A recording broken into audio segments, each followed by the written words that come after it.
Egamon arrived at the new Halifax hub, his digital form and mind waking in the arrival's chamber. After looking around for a few moments, he headed toward the trade centre.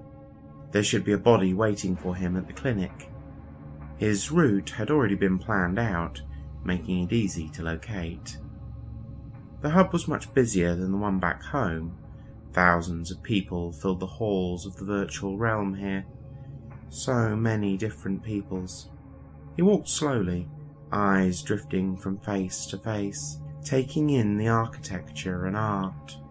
So very different from Proxima Centauri, so much diversity and culture, the advantage of old civilizations. The body clinic was no less beautiful than anything else in this place. It didn't take long for them to activate the body's links, allowing Egamon to download with ease.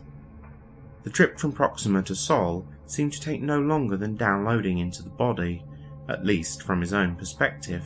The trip had actually taken almost 5 years, not the few seconds it took to enter this new body. The body itself was in the Phys clinic on New Halifax. When he had left home, Egamon had spent time learning about the city and Venus, but it seemed different. Not the clinic, its Phys was identical to its VR, but the streets beyond the windows. They were not as busy as he had read. The street was dirtier than he imagined.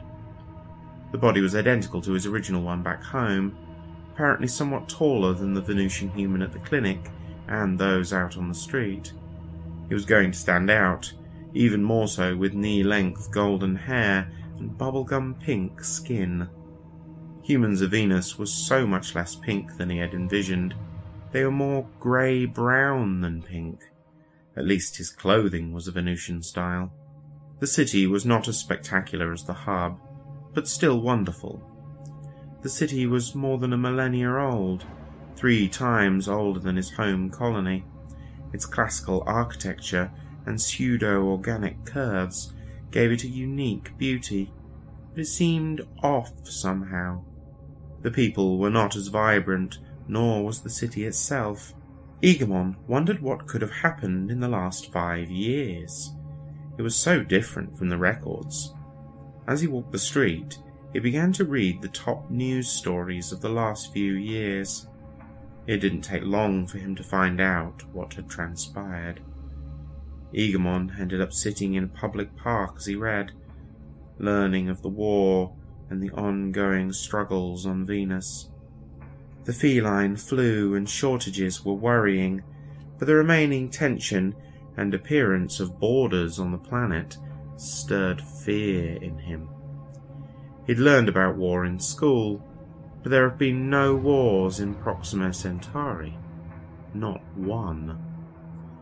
He had planned to live in New Halifax for a year, visiting other cities and enjoying himself, but Venus seemed tense, ready for the fight to begin again.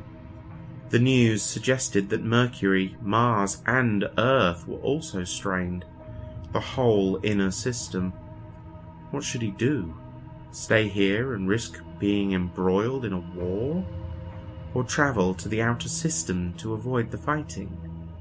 Egamon sat in the park considering. He was no fighter.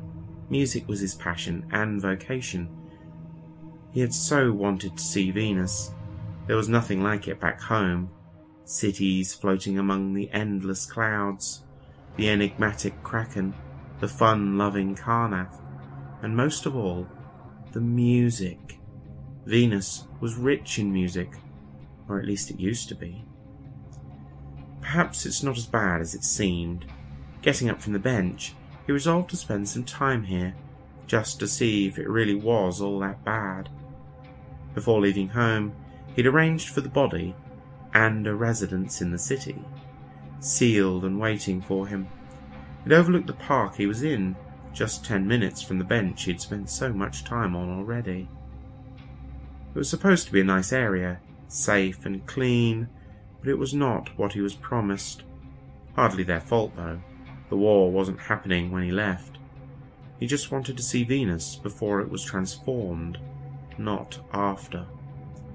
The hundreds of temporary residences lined the edges of the park, sitting on the grass and among the conifers, displaced peoples with little or nothing to their names.